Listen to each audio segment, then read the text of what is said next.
Hello बच्चों, कैसे हो आप सभी। उम्मीद करता हूँ मेरे प्यारे बच्चे एकदम बढ़िया होंगे और अच्छे से पढ़ाई लिखाई कर रहे होंगे। कैसे हो बेटा आप सभी? सब बढ़िया है, सब फर्स्ट क्लास है। उम्मीद करता हूँ सब बढ़िया होगा। तो मेरे प्यारे बच्चों, चलिए आज की क्लास हम लोग स्टार्ट करते हैं। कौन सा चैप्टर चल रहा है बच्चों? हम लोग पढ़ रहे हैं अपने एनसीईआरटी का बच्चों, चैप्टर नंबर 6, क्लास 12th का, जिसका नाम है इलेक्ट्रोमैग्नेटिक इंडक्शन, यानी कि विद्युत चुंबकीय प्रेरण बेटा। ठीक है। तो आज की क्लास में हम लोग क्या करेंगे? वही जो हमारा चल रहा है। हम लोग क्या कर रहे हैं बच्चों? अपने एनसीईआरटी एग्जाम्पल को सॉल्व कर रहे थे। ठीक है। अब हम लोग मेरे प्यारे बच्चों इसी चैप्टर के एक्सरसाइज के सभी एक एक क्वेश्चनों को मैं सॉल्व करूंगा। ठीक है। तो उम्मीद करता हूं कि मेरे प्यारे बच्चे एकदम मजे से इस वाले वीडियो को देखेंगे और बेटा इसको पसंद भी करेंगे। ठीक है। तो चलिए स्टार्ट किया जाए मेरे प्यारे बच्चों क्लास को फटाफट, बिना किसी देरी के। तो मेरे प्यारे बच्चों चलिए स्टार्ट किया जाए। बेटा ये हमारा एनसीईआरटी का जो लेक्चर है, ठीक है, इसका एक्सरसाइज वाला मेरे प्यारे बच्चों ये पार्ट है, जिसको हमने पार्ट 3 नाम दिया है। ठीक है। तो इलेक्ट्रोमैग्नेटिक इंडक्शन का ये बच्चों पार्ट 3 है, जिसमें पहला क्वेश्चन 6.1, ठीक है, क्या कहता है भाई साहब? क्वेश्चन को पढ़िए फटाफट। कहता है predict the direction of induced current in the situation described by following figure 6.15 A to F. ठीक है। तो ए से लेकर के बच्चों इसमें एफ तक फिगर्स हैं, जिसमें हमको डायरेक्शन ऑफ इंड्यूस्ड करंट बताना है। तो क्या लगाएंगे? वही लेंज लॉ। दो तरीका हमने समझा रखा था कि हम लोग मैग्नेटिक फील्ड के हिसाब से देख लेते हैं, और या जो लूप होगा या सोलेनॉइड होगा वो भी एक मैग्नेट की तरह काम करेगा। तो हम लोग एन पोल और एस पोल वाले कहानी से भी हम लोग इसको सीख सकते हैं। उम्मीद करता हूं कि यहां तक की बातें मेरे प्यारे बच्चों को कोई दिक्कत परेशानी तो नहीं होनी चाहिए। ठीक है। ओके सर, कोई दिक्कत नहीं है जी, कोई दिक्कत परेशानी नहीं है। चलिए तो फिगर ए से शुरू करते हैं। फिगर ए को ध्यान से देखिए। फिगर ए मेरे प्यारे बच्चों क्या कर रहा है कि जो मैग्नेट है इस बच्चों लूप की तरफ जा रहा है। ठीक है। मैग्नेट मेरे प्यारे बच्चों इस लूप की तरह क्या हो रहा है? जा रहा है। ठीक है।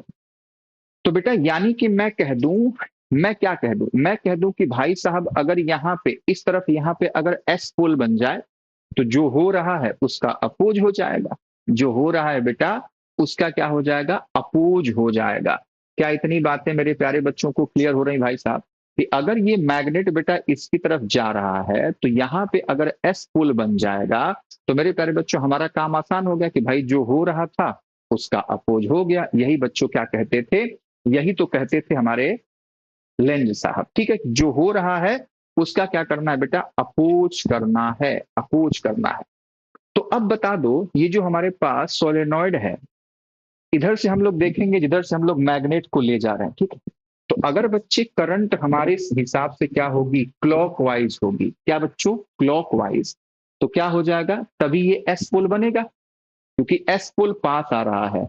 तो इसका ये वाला फेस क्या बनेगा? S pole. क्या बनेगा बेटा? एस पोल बनाना है। तो हमने लिख दिया। अब करंट को कैसे होना चाहिए? करंट को बच्चों हमारे हिसाब से क्या होना चाहिए? क्लॉकवाइज। हम लोग यहां से देख रहे हैं, यहां से देख रहे हैं, और करंट को क्लॉकवाइज होना पड़ेगा, तभी हमारा एस पोल बनेगा। ठीक है। तो मेरे प्यारे बच्चों इसका मतलब है कि करंट ऐसे यहां पे उठ के जाएगी, ऐसे यूं यूं यूं यूं यूं यूं। बोलो हाँ या ना? ऐसे करंट जाएगी मेरे प्यारे बच्चों। तो करंट का डायरेक्शन कैसे हो जाएगा? Q R P. Q R P, जल्दी बता दो। Q R P. ठीक है। तो क्या डायरेक्शन हो गया बच्चों? इसमें डायरेक्शन हो गया, सबसे पहले जाएगा क्यू से आर, आर से पी, फिर से क्यू तक पहुंचा दो तो क्यू आर पी क्यू मेरे प्यारे बच्चों डायरेक्शन हो जाएगा। क्लियर है? आसान है। आ जाते हैं बच्चों फिगर नंबर बी पे। फिगर नंबर बी क्या कह रहा है? फिगर नंबर बी कह रहा है कि भाई साहब यहाँ पे अब दो लूप हैं। कितने लूप बेटा? दो। बहुत इंपॉर्टेंट है, दिमाग लगाना पड़ता है, और दिमाग एक बार समझ गए तो मेरे प्यारे बच्चों फटाफट आंसर आता है। चलिए इधर क्या है, इस मैग्नेट को हम लोग ला रहे हैं, दिख रहा है साफ साफ, हाँ जी। तो इस वाले, जब हम लोग मान लो इसको मैं पहला बोल दूं, इसको दूसरा बोल दूं, ठीक है, तो पहले वाले में भाई जो इसका ये वाला फेस होगा, फिर से इसको एस बनना पड़ेगा। और अगर दूसरे वाले की मैं बात करूं तो मेरे प्यारे बच्चों ये एन पोल है, ठीक है, तो ये दूर जा रहा है तो इसको भी एस बनना पड़ेगा। अरे बोलो, क्योंकि ये एन पोल दूर जा रहा है तो एस वाला क्या करेगा कि भाई दूर मत जाओ, मेरे पास रहो, ठीक है, यही कहानी होनी है बस। तो मेरे प्यारे बच्चों, इसको अगर एस पोल बनाना है तो क्या करना पड़ेगा, फिर से हम लोग इधर से देखेंगे और इस वाले मेरे प्यारे बच्चों साइड को क्या होना पड़ेगा, एस पोल। तो करंट कैसी होनी चाहिए, यहां से देख रहा हूं जहां मैग्नेट है, तो बच्चे फिर से क्लॉकवाइज, कैसा मेरे प्यारे बच्चों, क्लॉकवाइज डायरेक्शन में, क्लॉकवाइज डायरेक्शन में मेरे प्यारे बच्चों हमारे पास होना चाहिए। क्या इतनी बात मेरे प्यारे बच्चों को क्लियर हो रही है?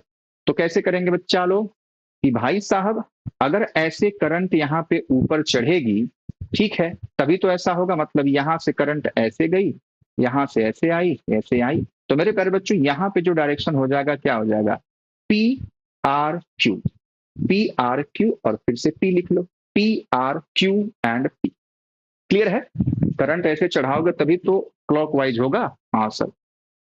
अब उसी प्रकार से यहां पे कर दो भाई साहब, यहां पे बता दो कैसे होगी मेरे प्यारे बच्चा लोगों।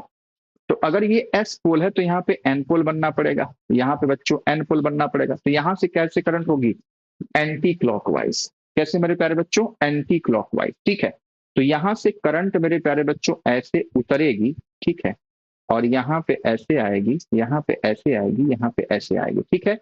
तो Y Z X, Y Z X Y, Y Z X Y, clear है, Y Z X Y is the correct answer. क्या कर पा रहे हो, समझ में आ रहा ना भाई साहब? एकदम आसान है। एस पोल आ रहा है तो ये वाला जो हमारे पास पहला वाला कॉइल है, उसके उस वाले एंड को जिधर वो एस पोल है, क्या होना चाहिए, एस होना चाहिए, तभी तो रिपल्सन होगा कि आ रहा है तो हम नहीं आने देना चाहते हैं। और जब दूसरे वाले कॉइल से बात करोगे तो एन पोल दूर जा रहा है तो उसको रोकना है तो भाई एन पोल होना चाहिए, बस सिंपल सी बात है। चलिए, तो ए और बी मेरे प्यारे बच्चों को मैं उम्मीद करता हूं कि समझा पाया, समझा पाया। क्या इतनी बातें क्लियर है? क्या इतनी बातें मेरे प्यारे लालों को क्लियर है? हाँ सब क्लियर हो गए। हम आते हैं दूसरे क्वेश्चन में, क्वेश्चन नंबर 2। यहां भी लेंज लॉ ही हम लोग लगाने वाले हैं इस क्वेश्चन में भी। क्वेश्चन को जरा पढ़िए, क्वेश्चन को जरा पढ़िए। कहता है use Lenz's law to determine the direction of induce current in the situations describe by figure 6.16। यही है 6.16। ए कह रहा है, ए मतलब ए के लिए ये वाला फिगर है, a wire of irregular shape turning into a circular shape. ठीक है, ये जो इरेगुलर शेप का जो वायर दिख रहा है ना यहाँ पे, इधर उधर है, उसको बच्चे हम लोग खींच के क्या कर दे रहे हैं, सर्कुलर शेप में कर दे रहे हैं। ठीक है, तो बेटा यानी कि क्या हो रहा है कि एरिया चेंज होगा यहाँ पे। अरे यही तो होगा, जब इसको बच्चे खींच करके आप बेटा क्या कर दोगे, सर्कुलर शेप का कर दोगे, तो एरिया मेरे प्यारे बच्चों बढ़ेगा। और एरिया बढ़ने से अंदर की ओर पास करने, क्योंकि मैग्नेटिक फील्ड बच्चे क्रॉस है, तो इस लूप से होकर के अंदर की ओर जो फ्लक्स है वो इंक्रीज होगा। ठीक है, तो यानी कि इस लूप में जो मैग्नेटिक फ्लक्स बनाना है, लूप के लिए जो मैग्नेटिक फील्ड बनेगा जिससे मैग्नेटिक फ्लक्स बनेगा, उसका डायरेक्शन कैसे होना चाहिए मैग्नेटिक फील्ड का मेरे प्यारे बच्चों, कि अंदर की ओर बच्चों फ्लक्स बढ़ रहा है तो ये बाहर की ओर होना चाहिए मैग्नेटिक फील्ड का डायरेक्शन। तो बाहर की ओर कैसे होगा, जब बच्चे हम लोग ऐसे बात करेंगे। ठीक है, अपना राइट हैंड लो और घुमा दो भाई साहब, मैग्नेटिक फील्ड को बाहर की ओर होना पड़ेगा। ठीक है, तो बाहर के लिए कैसे करेंगे, बाहर के लिए मेरे प्यारे बच्चों कैसे करना है आपको जल्दी से बता दीजिए।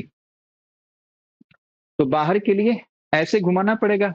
ठीक है, तो मेरे प्यारे बच्चों हो जाएगा ए से डी, डी से सी, सी से बी, बी से ए। तो यहां पे मैं लिख देता हूं ए डी सी बी और फिर से ए। ठीक है, ये हमारे पास सही आंसर होगा। समझ गए, बूझ गए? ठीक है, क्या होता है भाई साहब, एरिया बढ़ रहा है, एरिया बढ़ रहा है, तो अंदर की ओर जो फ्लक्स है वो बढ़ रहा है, उसका अपोज करना है। तो जो लूप में इंड्यूस करंट आएगी वो इस तरीके से होना चाहिए कि अंदर की ओर बढ़ने वाले मैग्नेटिक फील्ड का क्या करेगा, अपोज करेगा। तो ये अपना मैग्नेटिक फील्ड बाहर की ओर जनरेट करेगा, बाहर की ओर। तो मेरे प्यारे बच्चों हम लोग क्या करेंगे, ए डी सी बी ए की तरफ करेंगे, तो हमारा थंब क्या आ जाएगा, बाहर की ओर। कैसा आएगा बच्चों, बाहर की ओर। करके देख लीजिए।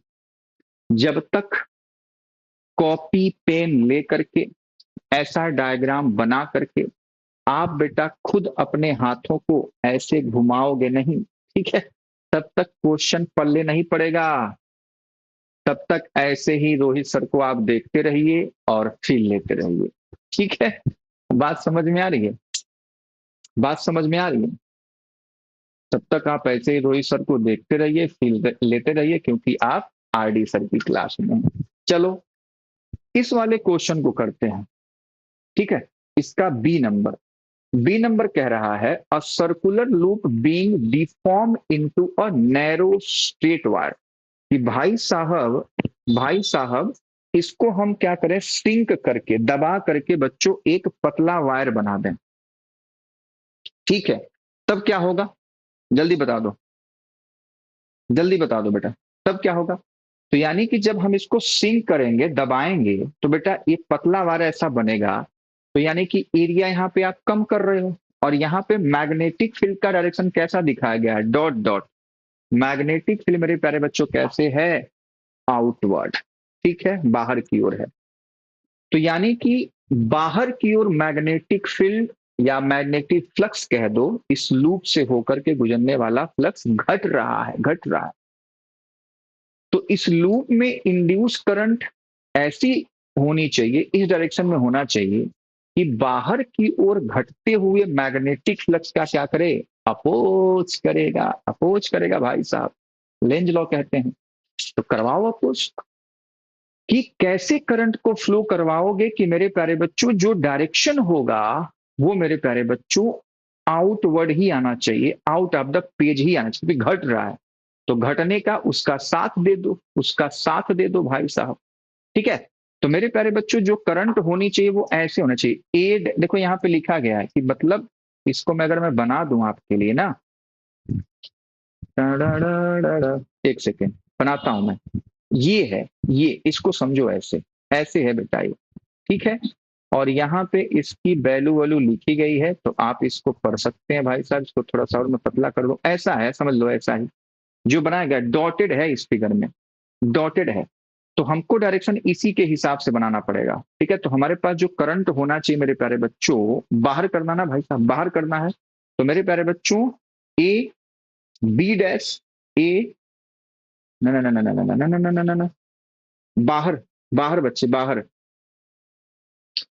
बाहर करना है। कैसे करना है बेटा, बाहर करना है मेरे प्यारे बच्चा लोगों, बाहर करना है, ठीक है। तो अगर मैं बाहर करूंगा, हाँ, तो ऐसे तो घुमाओगे, ऐसे तो घुमाओगे। तो ए से जाओगे कहां पे, सॉरी ए डैश से जाओ, सॉरी एक सेकेंड, ए डैश से कहां जाओगे, डी डैश पे, फिर सी डैश पे, फिर बी डैश पे, ऐसे आप बनाओगे, ठीक है। मतलब यहाँ पे उसने लिख दिया है डॉट डॉट करके कि भाई ऐसे श्रिंक कर दिया गया।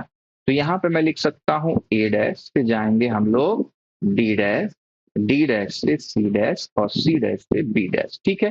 तो this is the direction of induced current. B dash के बाद फिर से आप ए डैश से पहुंच जाइए, क्लियर है। तो थोड़ा सा मतलब दिमाग लगाना पड़ेगा आपको यहाँ पे, है ना, कि क्या हो रहा है, कि उसका अपोज करना है, और उस हिसाब से हमारे पास इंड्यूस्ड करंट डायरेक्शन अपना लेगा। क्लियर है बेटा, जल्दी बता दो, क्लियर है। कोई दिक्कत, कोई परेशानी, कोई समस्या अगर है तो आप बता सकते हैं। तो मुझे नहीं लगता है कि मेरे प्यारे बच्चों को यहाँ पे कोई दिक्कत परेशानी होनी चाहिए भाई साहब। अभी तक तो सब कुछ एकदम बढ़िया फर्स्ट क्लास चल ही रहा है, और चलना भी चाहिए, ठीक है। चल रहा है और चलना भी चाहिए। चलिए भाई साहब, तो नेक्स्ट क्वेश्चन की तरफ बढ़ा जाए हम लोग। डिंग डिंग डिंग, ये इसका हिंदी वाला पार्ट, ठीक है। चलो क्वेश्चन नंबर 3, क्वेश्चन नंबर मेरे प्यारे बच्चों 3, क्या करेंगे, पढ़ेंगे पहले भाई साहब, पढ़िए। A long solenoid with 50 turns per centimeter has a small loop of area this। तो जो दिया गया है उसको पहले लिख लेता हूं, यही लिख लो कि a long solenoid with 50 turns per centimetre. तो देख बच्चा, मतलब 1 सेंटीमीटर में बच्चों कितने नंबर ऑफ टर्न्स हैं? 15 हैं। लेकिन हम सारा का सारा कहानी क्या चाहते हैं बच्चों? हम तो चाहते हैं भाई साहब मीटर में हो जाए ना, number of turns per unit length, और किसमें होना चाहिए? मीटर में। तो बेटा 1 मीटर में कितने नंबर ऑफ टर्न्स हो जाएंगे? तो बच्चा बच्चा 1 सेंटीमीटर 1 मीटर में 100 सेंटीमीटर होता है, यानी कि हो जाएगा बच्चा 1500 टर्न्स। जल्दी बताओ, ये सारी बातें सबको समझ में आ गई? ये लाइन सबको समझ में आ गई कि भाई साहब कैसे हुआ कि अगर 1 सेंटीमीटर में 15 टर्न्स है तो 100 सेंटीमीटर में कितना होगा? 1500 हो जाएगा। ठीक है, और 100 सेंटीमीटर बोले तो चलो यहां लिख देता हूं, 100 centimetre is equals to 1 metre, और 1 मीटर में कितना हो जाएगा? 1500 टर्न्स हो जाएगा। तो ये स्मॉल एन की वैल्यू है, सिंपल सी बात है। ठीक है, स्मॉल एन की ये वैल्यू हो जाएगी। अच्छा, ओके भाई साहब, कह रहा कि लूप का एरिया है बच्चों 2 सेंटीमीटर का स्क्वायर। चलो, तो यानी कि एरिया इज 2 सेंटीमीटर का स्क्वायर, यानी कि 2 × 10⁻⁴, सीधा -4 रख दूं? चलो ऐसे कर देता हूं, -2 सेंटीमीटर का मीटर बदला, इसका स्क्वायर, तो ये हो जाएगा मीटर स्क्वायर। यानी कि यहीं पे लिख दो 2 × 10⁻⁴ मीटर का स्क्वायर। क्लियर है बेटा? हाँ सर। आगे, placed inside the solenoid normal to its axis. समझ पा रहे हो कैसे किया जा रहा है बेटा जी? चलिए एक फिगर बनाते हैं, मेरे साथ साथ सभी लोग एक फिगर को बनाएंगे। मान ले बेटा ये एक हमारे पास सोलेनॉइड है, ठीक है, मान लो ऐसा हमारे पास एक सोलेनॉइड है। हा हा हा। अब हमने क्या किया, एक बच्चों हमने लूप लिया, ऐसा छोटू सा ही है ये लूप, ऐसे इसमें रख दिया है, क्योंकि भाई साहब ये इसका एक्सिस है ना। ये मेरे प्यारे बच्चों क्या है? इसका एक्सिस है, एक्सिस के परपेंडिकुलर रखा गया। बहुत बढ़िया, मैं कलाकार नहीं हूं लेकिन समझिए बात को, ठीक है, ऐसे ही रखा गया है, एक्सिस के परपेंडिकुलर। ठीक है बेटा, बहुत सही सर, बहुत सही, समझ गए।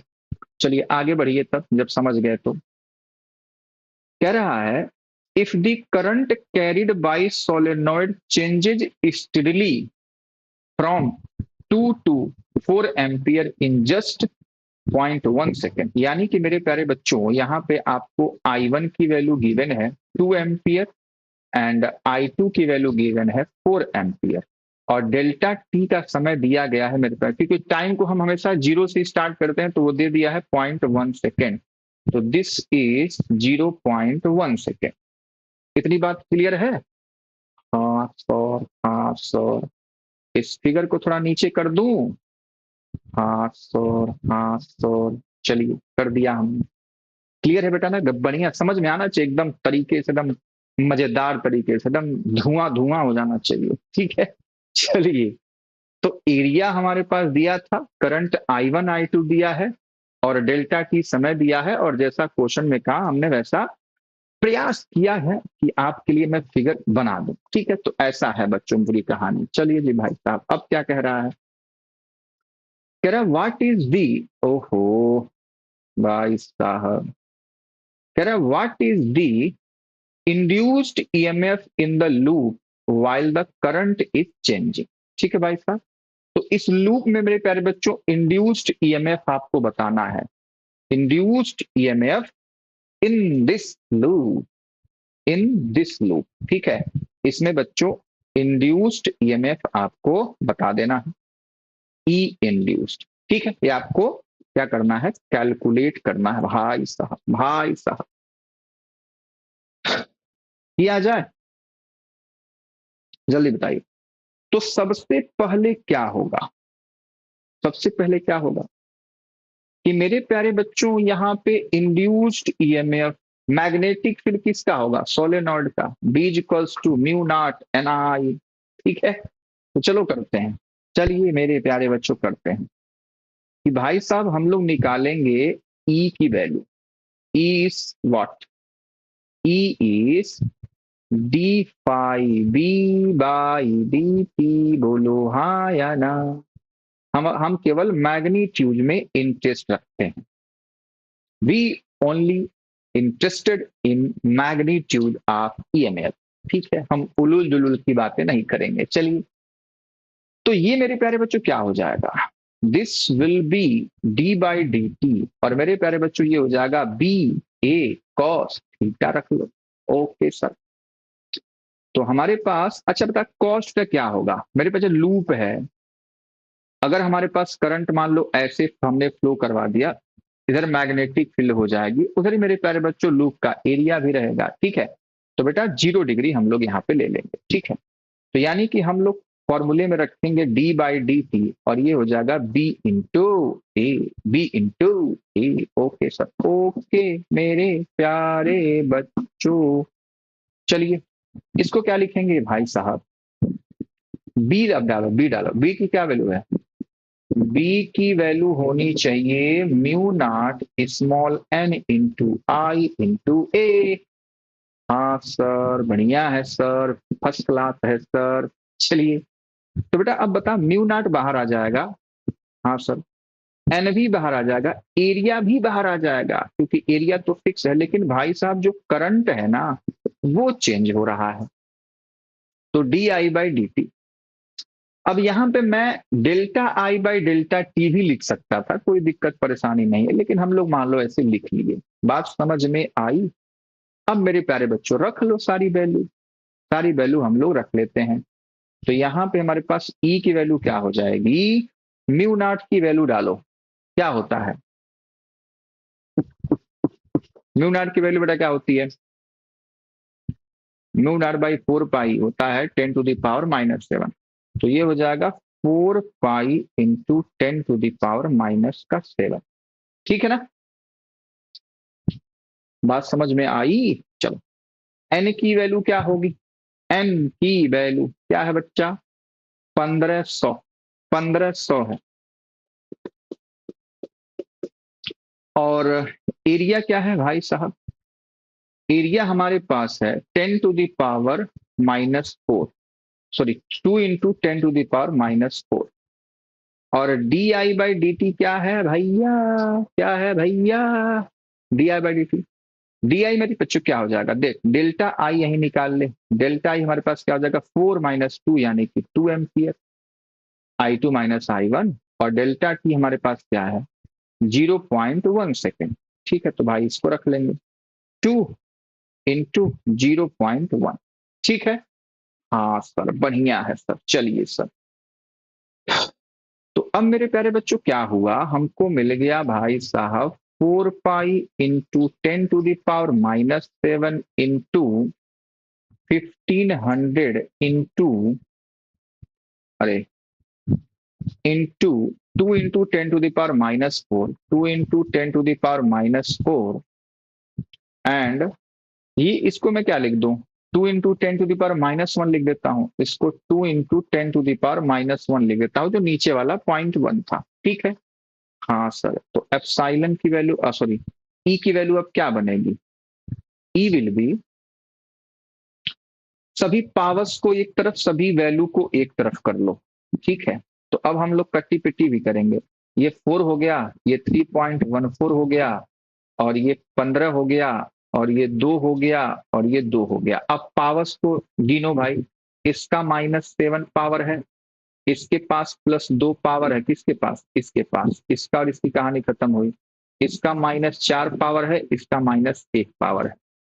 तो ई की वैल्यू अब क्या बनेगी, थोड़ा जल्दी से देख लो भाई, 15 चौक को 60, और ये हमारे पास कितना हो गया भैया, अच्छा 22/7 रखने से भी कट्टा पिटता नहीं, तो चलो हमको डेसिमल में मल्टीप्लाई करना ही पड़ेगा, तो हो जाएगा 4, 15 चौक को 60, 60 चौक को 240 इंटू 3.14 गुणे 10 के पावर, कितना हुआ ये हो गया -5, 12, तो 10⁻⁻10 आया। बोलो 10⁻⁻10 आ गया, और ये डेसिमल है भाई साहब, ठीक है? अरे ठीक है, हाँ सर, सही किया हूं ना बच्चे? 1500 का 2 -4, सब कुछ क्लियर है, सब कुछ क्लियर है सर, ठीक है। चलिए इसको मेरे प्यारे बच्चों कैलकुलेट कर लेंगे, और क्या कैलकुलेट करके बता दो, कैलकुलेट कर सकते हैं ना हम लोग? कितना हो जाएगा? 240 गुणे 3.14, को मैं ही कर दूं, 240 गुणे 3 मतलब 14।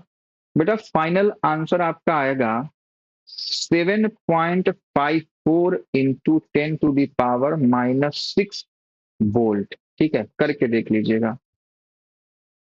अब इतना तो कर ही सकते हो तुम लोग, इतना तो बेटा आप लोग कर ही सकते हैं, ठीक है? इतना तो काम मेरे प्यारे बच्चों आपको करना ही पड़ेगा, ठीक है बच्चा? तो इस तरीके से हमारा आंसर मेरे प्यारे बच्चों आ जाएगा, ठीक है? अच्छा प्रश्न था, बढ़िया क्वेश्चन था, कोई दिक्कत परेशानी नहीं होनी चाहिए। चलो नेक्स्ट क्वेश्चन की तरफ चलते हैं। 6.4, 6.4, a rectangular wire of a rectangular wire loop of side 8 centimeter and 2 centimeter with a small cut is moving out of a region of uniform magnetic field of magnitude 0.3 Tesla directed normal to the loop। चलिए जैसा question कहता है हम लोग एक figure बनाते हैं। मान लिया हमारे पास ऐसा मैग्नेटिक फील्ड है, ठीक है बेटा, और हमारे पास एक लूप है, ठीक है? हमारे पास मान लो ऐसा एक लूप है बेटा, ठीक है? ऐसा एक लूप हमने बना लिया। आगे पढ़ते हैं। और रेक्टेंगुलर वायर लूप आप साइड दिस एंड दिस, तो एक 8 है एक 2 है, तो मान लिया ये 8 है और ये एक 2 है, ठीक है? इसका कलर चेंज करते हैं भाई साहब, इसको 2 बना दिया, इसको 8 बना दिया, ठीक है? चलिए ठीक है, मैग्नेटिक फील्ड का मैग्नीट्यूड दे दिया है 0.3 टेस्ला, तो यहाँ पे मैं लिख देता हूँ B इक्वल्स टू 0.3 टेस्ला है। यूनिफॉर्म मैग्नेटिक फील्ड है, ठीक है? और नॉर्मल टू द लूप आपको दिख ही रहा है भाई साहब, लूप के नॉर्मल है ना बच्चे, लूप का प्लेन ऐसा है, मैग्नेटिक फील्ड अंदर की ओर है, अंदर की ओर जा रहा है। चलो भाई साहब बढ़िया है। फिर कह रहा है what is the EMF developed across the cut if the velocity of the loop is 1 centimeter per second in a direction normal to the longer side, B shorter side of the loop. For how long does the induced voltage last in each case? ठीक है, आपसे क्या क्या पूछ रहा है? आपसे पूछ रहा है बेटा, देखो आपसे पूछ रहा है इंड्यूस्ड ईएमएफ डेवलप होगा, ठीक है, अक्रॉस दी कट्स, ठीक है बेटा? तो मेरे प्यारे बच्चों यहाँ पे कहीं कट वट थोड़ा सा लगा देते हैं ना, नहीं लगेगा कि, चलिए थोड़ा सा कट मार दो यहाँ पे, ठीक है? समझ लो, मतलब ये पूरा क्लोज नहीं है, बात समझ में आई? इसमें कह दिया विद अ स्मॉल कट, ठीक है? तो कहीं पे कट लगा हुआ है। अच्छा जी, अब बच्चे ईएमएफ हमको कैलकुलेट करना है उसी कट के अक्रॉस, ठीक है? What is the EMF developed across the cut if the velocity of loop is this. तो वेलोसिटी हमको दे दिया v की वैल्यू 1 सेंटीमीटर पर सेकेंड। तो सबसे पहले तो हम वेलोसिटी की वैल्यू कैलकुलेट कर लेंगे, 10⁻⁻2 मीटर पर सेकेंड हो गया, 10⁻⁻2 मीटर पर सेकेंड हो गया, ठीक है बेटा? हाँ सब। अब क्वेश्चन क्या कह रहा है उसको पढ़िए। ए ऑप्शन क्या कह रहा है? लॉन्गर साइड, लॉन्गर क्या कह रहा है?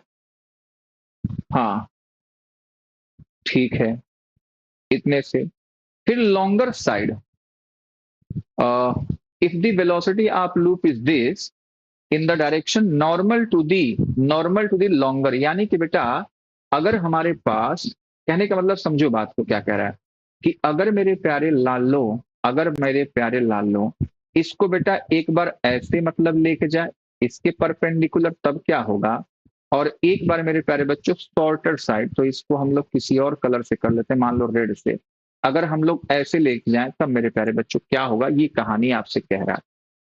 तो इन दोनों में फर्क आप समझ पा रहे हो ना क्या है, कि जब बच्चे इसके लॉन्ग मतलब इसके परपेंडिकुलर जाएगा, एक सेकेंड एक सेकेंड, हाँ, जब इसके परपेंडिकुलर मतलब लॉन्गर साइड के परपेंडिकुलर जाएगा तब हमको यही वाली लेंथ लेनी है, ठीक है, ये बड़ी वाली, वही तो कहानी हो जाएगी, ये एल है ना, याद करो BLV, मोशनल EMF वाला कहानी।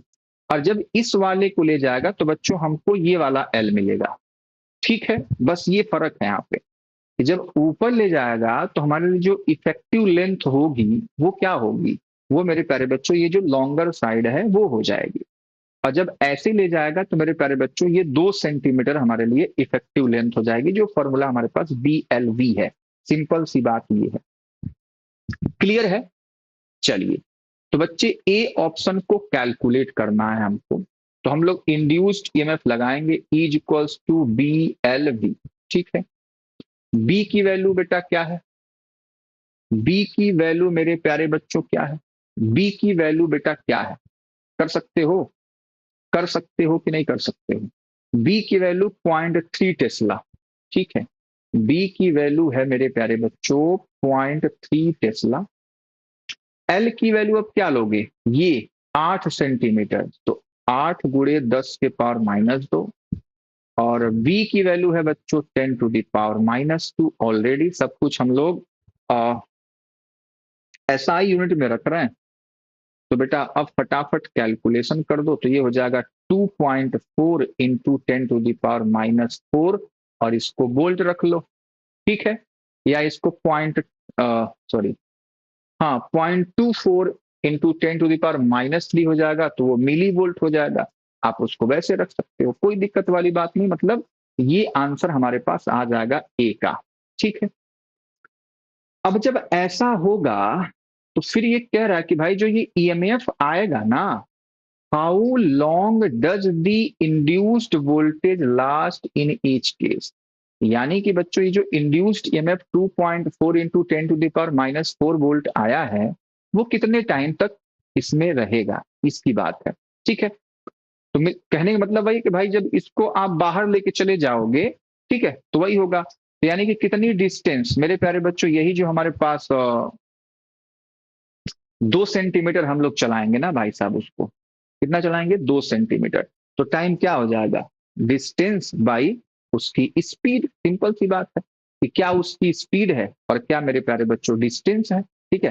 तो इसके लिए डिस्टेंस कितना चलना पड़ेगा, यही 2 सेंटीमीटर, और साफ साफ आपको दिख रहा है कि 1 सेंटीमीटर पर सेकेंड अगर उसकी स्पीड है और 2 सेंटीमीटर आपको चलानी है, तो समय कितना लगा, 2 सेकेंड, समय कितना लगा बेटा, 2 सेकेंड। क्या इतनी बात मेरे प्यारे बच्चों समझ गए कि भाई साहब स्पीड कितनी है, 1 सेंटीमीटर पर सेकेंड, और जब बच्चे ये 2 सेंटीमीटर चलाना है, यही तो लेंथ है, उसके बाद बाहर हो जाएगा, ठीक है, उसके बाद बाहर हो जाएगा, फिर थोड़ी ना इंड्यूस EMF हो जाएगा, जैसे ही फील्ड के बाहर हो गया इंड्यूस EMF होगा क्या, ना जी ना। तो मेरे प्यारे बच्चों क्या हो जाएगा, 2 सेकेंड तक इसकी कहानी रहेगी। कैसे किया, टाइम की वैल्यू मान लो यहाँ पे मैं कैलकुलेट कर देता हूं, टाइम इज ये 2 सेंटीमीटर, और वेलोसिटी हमारे पास कितनी है, 1 सेंटीमीटर पर सेकेंड, तो बस हमारे पास टाइम मेरे प्यारे बच्चों 2 सेकेंड आ चुका, ठीक है, सेंटीमीटर सेंटीमीटर कर जाएगा तो टाइम की वैल्यू 2 सेकेंड आ चुकी, क्लियर है, क्लियर है बेटा, ओके। उसी प्रकार से हमारे पास जो बी ऑप्शन है इसका, ऑप्शन बी, अब बच्चे फॉर्मूला वही हमारे पास यूज होगा, इज इक्वल्स टू BLV, बस चेंज क्या होगा, चेंज होगा हमारे पास लेंथ। तो अब हम इसको ले जाएंगे तो हमारे पास इफेक्टिव लेंथ ये हो जाएगी 2 वाली, तो 2 इंटू 10⁻⁻² हो जाएगा, और v की वैल्यू वही है 10⁻⁻², तो क्या हो गया, ये हमारे पास हो जाएगा 0.6 इंटू 10⁻⁻4 वोल्ट, ठीक है, ये हमारे पास EMF की वैल्यू आ गई। अब फिर टाइम इसके लिए कैलकुलेट करेंगे तो बच्चे अब क्या बाहर निकालना है, इधर ले जाना है ना, तो यानी कि कितना टाइम मतलब लगेगा, ये 8 सेंटीमीटर लेंथ है, ठीक है, और 1 सेंटीमीटर हर 1 सेकेंड बाहर निकल रहा है, तो 8 सेकेंड लगेगा, ठीक है। तो बस यहाँ पे जो T2 समय है, मान लो इसको हमने T1 कह दिया, ठीक है, तो ये जो T2 समय है वो कितना डिस्टेंस चला है और कितने स्पीड से चला है, डिस्टेंस बाई स्पीड। तो डिस्टेंस चलना है 8 सेंटीमीटर और 1 सेंटीमीटर पर सेकंड की स्पीड है, तो कितना लगेगा समय, 8 सेकंड, ठीक है। तो ये हमारे पास आंसर हो जाएगा, ये हमारे पास बेटा आंसर हो जाएगा। क्या क्लियर है, क्या क्लियर है मेरे प्यारे लालो, जल्दी से बता दो भाई साहब, भाई साहब क्लियर है ना। तो मेरे प्यारे बच्चों 4 क्वेश्चन हमने एक्सरसाइज के सॉल्व किया, है ना। समय लगता है क्योंकि मैं आपको समझा भी रहा हूं, सॉल्व भी कर रहा हूं, कैलकुलेशन भी है, तो इसलिए समय लगता है, ठीक है, कोई बात नहीं, आपको बस आना चाहिए, आपको बस समझ में आना चाहिए, ठीक है बेटा। तो मैं चाहता हूं इसके एक्सरसाइज का भी एक और पार्ट हम लोग लेके आए, यानी इस चैप्टर का हमारे पास पार्ट नंबर 4 आएगा, ठीक है, क्योंकि समय बहुत ज्यादा हो चुका है, 44-45 मिनट होने को है क्लास को, तो बहुत लंबा क्लास रखने का कोई मतलब नहीं है बेटा। तो मैं चाहता हूं कि आज की क्लास मेरे प्यारे बच्चों मैं यहीं तक रखूं, और नेक्स्ट क्लास में हम लोग यहां से मेरे प्यारे लालों स्टार्ट करेंगे। बाकी आपके लिए अगर 4 क्वेश्चन है, आप लोग 4 क्वेश्चन अगर देख के आएंगे तो आपके लिए बहुत अच्छा होगा, ठीक है। तो मेरे प्यारे बच्चों आज की क्लास हम लोग यहीं तक रखते हैं, इसके पार्ट नंबर 4 में हम लोग बाकी के 4 क्वेश्चन करेंगे। 8 क्वेश्चन है एक्सरसाइज में, तो 5वां, 6ठा, 7वां और 8वां मेरे प्यारे बच्चों हम लोग नेक्स्ट वाले क्लास में उसको कवर करेंगे, ठीक है। उम्मीद करता हूं कि मेरे प्यारे बच्चों आज की क्लास में जो 4 क्वेश्चन हमने सॉल्व किया वो अच्छे से आपको समझ में आएगा जब भी आप इस वीडियो को देखेंगे, ठीक है। तो प्लीज बेटा अगर ये वीडियो आपको पसंद आ रही हो तो प्लीज इसे लाइक, सब्सक्राइब, अपने दोस्तों के साथ शेयर करना बिल्कुल ना भूलें। मिलते हैं इसी के साथ बेटा नेक्स्ट लेक्चर में, तब तक के लिए बाय बाय, टेक केयर, मस्त रहिए और स्वस्थ रहिए मेरे प्यारे बच्चों।